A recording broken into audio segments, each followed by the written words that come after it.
এই পর্বে যেটা দেখাবো যে ডিএডি থেকে কিভাবে আপনি প্রোগ্রাম খুঁজে বের করবেন এবং কিভাবে সেই আবেদন প্রক্রিয়ার প্রসেসের ভিতরে চলে যাবেন, কিভাবে ডেডলাইন খুঁজে পাবেন, কোর্স মডিউল খুঁজে পাবেন। প্রথমত আমরা ডিএডির ওয়েবসাইটে যাব। আপনারা জানেন গত পর্বেও দিয়ে দেওয়া হয়েছে www.ded.de। আমরা ওয়েবসাইটটাকে ইংলিশে কনভার্ট করে নিচ্ছি।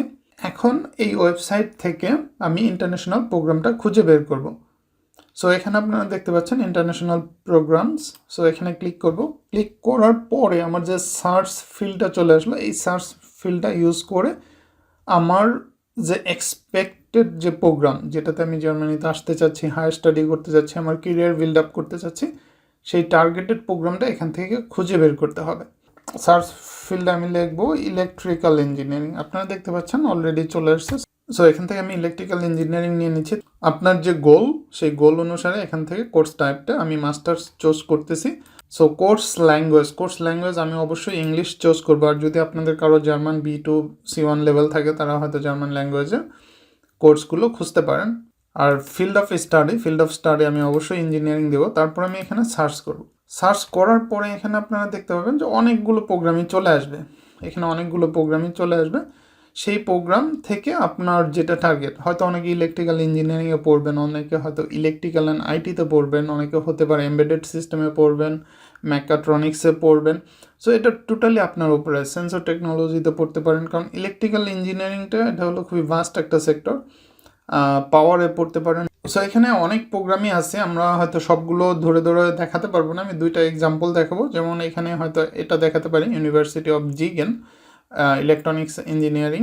আরেকটা আমরা এখানে দেখাতে পারি ইলেকট্রিক্যাল অ্যান্ড আইটি। ভিডিওর লেন্থ কমানোর জন্য আমি কোর্সগুলো আগেই বের করে রেখেছি, যেগুলো আমি এখন দেখাবো। প্রথমত আমরা ওভারভিউটা এক পলকে চোখ বুলিয়ে নিব, বিশেষ করে ডিগ্রি, মাস্টার্স অফ সায়েন্স। তারপরে টিচিং ল্যাঙ্গুয়েজ, এটা ইংলিশ কিনা সেটা অবশ্যই দেখে নেবেন। এখানে দেখেন প্রোগ্রাম ডিউরেশন দেওয়া আছে 4 সেমিস্টার। অ্যাপ্লিকেশন ডেডলাইন দেওয়া আছে এপ্রিলের 30 তারিখ হলো নেক্সট উইন্টার সেমিস্টারের ডেডলাইন। তার মানে এপ্রিলের 30 তারিখে আগে আপনাকে অ্যাপ্লাই করতে হবে। টিউশন ফি ফার্স্ট সেমিস্টার নান, তার মানে কোনো টিউশন ফি নাই। ডিসক্রিপশন অথবা কন্টেন্ট কোর্স ডিটেলসেই আমি সাধারণত প্রেফার করি এখান থেকে দেখে দিই। এখানে আপনি ইলেকটিভ সাবজেক্ট, মেইন সাবজেক্ট সবগুলো আপনি দেখবেন। এখানে সুন্দর করে এক্সপ্লেন করা আছে কী কী সাবজেক্ট এখানে পড়ানো হবে, আপনি এখান থেকে সবগুলো দেখে নেবেন। কস্ট অ্যান্ড ফান্ডিংয়ে যেটা পাবেন, মূলত টিউশন ফি আছে কিনা, কস্ট অফ লিভিং কেমন, সেটা আপনারা খুঁজে পাবেন। সেই সাথে আপনি এখানে স্কলারশিপের কিছু অপশন দেওয়া থাকবে, যে আপনি ইউনিভার্সিটিতে ভর্তি হলে পরবর্তী কী কী স্কলারশিপ পেতে পারেন, সেগুলো এক পলকে এখান থেকে দেখে নিতে ভুলবেন না। সো পরবর্তী যেটা হলো রিকোয়ারমেন্ট অ্যান্ড রেজিস্ট্রেশন, এটাই হলো ইম্পর্টেন্ট, কারণ এখান থেকে আপনাকে আবেদন করতে হবে। এখানে অ্যাপ্লিকেশনের যত ইনফরমেশন ঠিক এই সেকশনটাতেই পাবেন। সো এখানে ক্লিক করার পরে অ্যাডমিশন রিকোয়ারমেন্টগুলো দেওয়া আছে, ল্যাঙ্গুয়েজ রিকোয়ারমেন্ট দেওয়া আছে। এখানে দেখেন আইএলসে অ্যাটলিস্ট আপনার 6 লাগবেই। সো জার্মানির ক্ষেত্রে অনেকে আমাকে প্রশ্ন করে থাকেন যে আইএলস লাগবে কিনা, এমওইউ দিয়ে অ্যাপ্লাই করা যাবে কিনা। হ্যাঁ, এমওইউ দিয়ে অনেক ইউনিভার্সিটিতে অ্যাপ্লাই করা যায়, কিন্তু আপনার যদি অ্যাপ্লিকেশনের প্রসেসের আগে যদি আইএল টেস্টটা হাতে থাকে, তাহলে আপনি অনেক বেশি ইউনিভার্সিটিতে এলিজিবল হবেন, আপনার সম্ভাবনাটা বেড়ে যাবে। আর জার্মান এম্বাসি ঢাকার, ওদের রিকোয়ারমেন্ট আপনারা জানেন যে আইএলসের সার্টিফিকেট মাস্ট। সো সেক্ষেত্রে আইএলস লাগবেই। তারপর যেটা করবেন যে আপনার অ্যাপ্লিকেশন সাবমিট করতে হবে। এখানে বলা আছে সাবমিট অ্যাপ্লিকেশন টু। এখানে দেখেন লিঙ্কটা দেওয়া আছে, ইউনিভার্সিটির লিঙ্ক। সেখানে আপনি ক্লিক করবেন। ক্লিক করে তারপরে দেখেন এখানে অ্যাপ্লিকেশন অবলিক অ্যাডমিশন, এখানে সব প্রসেসগুলো দেওয়া আছে, অ্যাপ্লিকেশন প্রসেস, এখানে হাউ টু অ্যাপ্লাই সব ডিটেলস এখানে বলে দেওয়া আছে। যদি আপনার মনে হয় যে ইন্টারন্যাশনাল অফিসে আপনার যোগাযোগ করা দরকার, কোনো কিছু জানার আছে, সেক্ষেত্রে এখানে যে ইমেল অ্যাড্রেসটা দেওয়া আছে, এখানে ওদেরকে ইমেল করে সুন্দর আপনি জেনে নিতে পারেন। আর যখনই ইমেল করবেন, ইমেল করার সময় অবশ্যই এখানে যে পার্সেন্ট আছে তাকে অ্যাড্রেস করতে ভুলবেন না। ইউনিভার্সিটির এই পোর্টাল থেকে আপনাকে অনলাইন অ্যাপ্লিকেশনটা করতে হবে। আপনাদের সুবিধার জন্য আরেকটা প্রোগ্রাম দেখাচ্ছি, electrical engineering and information technology. এখানে ওভারভিউ আপনারা অ্যাজ ইউজুয়াল দেখে নেবেন, 4 সেমিস্টার ফুল টাইম, ইংলিশ কিনা। এখানে ডেডলাইন যেমন জুলাইয়ের 15 তারিখ, কিন্তু ওখানে ছিল এপ্রিলের 30 তারিখ। তার মানে এখানে আপনার হাতে সময়টা আপনি বেশি পাচ্ছেন। কোর্স ডিটেল এখানে বলা আছে, যেমন compulsory module 40 credit, masters thesis 30 credit, আর ইলেকটিভ আছে 50 ক্রেডিট। এই সব মিলিয়ে আপনার 120 ক্রেডিট। সো মাস্টার্সের জন্য 120 ক্রেডিট খুবই ভালো একটা ক্রেডিট। আর cost and funding same as usual, এখানেও আপনি দেখে নেবেন কস্ট অ্যান্ড ফান্ডিং কেমন। অ্যান্ড রেজিস্ট্রেশনে এখানে আপনি দেখবেন যে academic admission requirement, language requirement, application deadline, submit application to. এখানেই একটা প্রশ্ন চলে এসেছে, কারণ এখানে লিঙ্ক হিসাবে ইউনিভার্সিটির কোনো লিঙ্ক দেওয়া নাই। এখানে যেটা দেওয়া আছে ইউনিঅ্যাসিস্টের লিঙ্ক, আর এখানে অ্যাডিশনাল হিসাবে ইউনিভার্সিটির লিঙ্ক দেওয়া আছে, এখান থেকে আপনি অ্যাডিশনাল ইনফরমেশন পাবেন। এখন যে প্রশ্নটা চলে আসলো, আমি ডিএডি থেকে প্রোগ্রামটা খুঁজে বের করলাম, কিন্তু এই ইউনিভার্সিটিটা ইউনিঅ্যাসিস্টের আন্ডারে, তার মানে এই ইউনিভার্সিটি ইউনিঅ্যাসিস্টের মাধ্যমে অ্যাপ্লিকেশনগুলো প্রসেস করে থাকে, যেটা আমি আমার আগের ভিডিওতেও বলেছিলাম।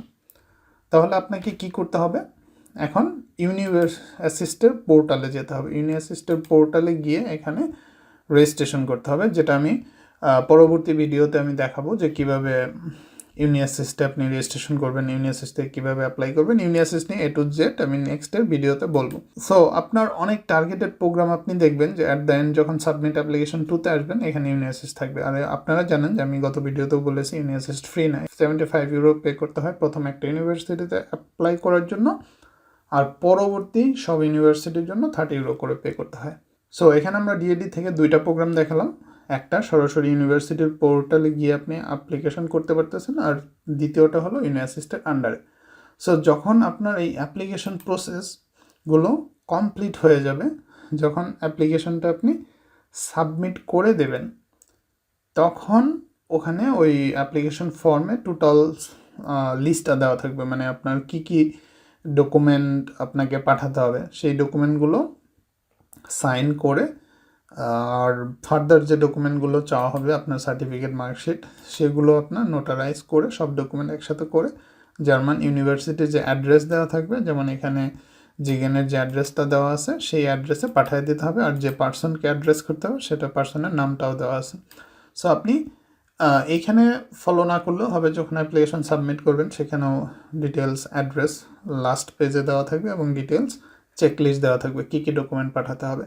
সব ডকুমেন্টগুলো আপনি নোটারাইজ করতে হবে, এবং এই নোটারি করার জন্য আপনি ফটোকপি করবেন, এবং সেই ফটোকপি নোটারাইজ করে সেই নোটারাইজ পেপারগুলো একসাথে করে তারপর আপনি ডিএইচএলে পাঠাতে পারেন অথবা পোস্টে পাঠাতে পারেন, যেটা নিয়ে আমার আরেকটা ভিডিও আছে, সেখানে আমি ক্লিয়ার বলে দিয়েছিলাম কোনটা ইকোনমিক্যাল হবে কোনটা ইকোনমিক্যাল হবে না। এইভাবেই মূলত জার্মানিতে অ্যাপ্লিকেশনগুলো করতে হয়। আর যদি ফার্দার ইনফরমেশন আপনি দেখতে চান, এখানে service, accommodation, career advisory service, এখানে আরও ফার্দার কিছু ইনফরমেশন আপনি এখান থেকে পেয়ে যাবেন। যদি সম্ভব হয় আমি হয়তো পুরো একটা অ্যাপ্লিকেশন করেই দেখাবো কোনো একটা ইউনিভার্সিটিতে, হয়তো ফাইনাল সাবমিট করবো না, বাট অ্যাপ্লিকেশনটা করে দেখাবো। সো ভিউয়ার্স, এই ভিডিওটা এতটুকুই, আর এই সিরিজের সবগুলো ভিডিওতে চোখ রাখতে বলবেন না, বিশেষ করে যারা জার্মানিতে আসতে চাচ্ছেন, জার্মানিতে সেটেল হতে চাচ্ছেন স্থায়ীভাবে, তারা অবশ্যই মিস করবেন না। আর যদি ভিডিওগুলো ভালো লাগে অবশ্যই ভিডিওগুলো শেয়ার করবেন।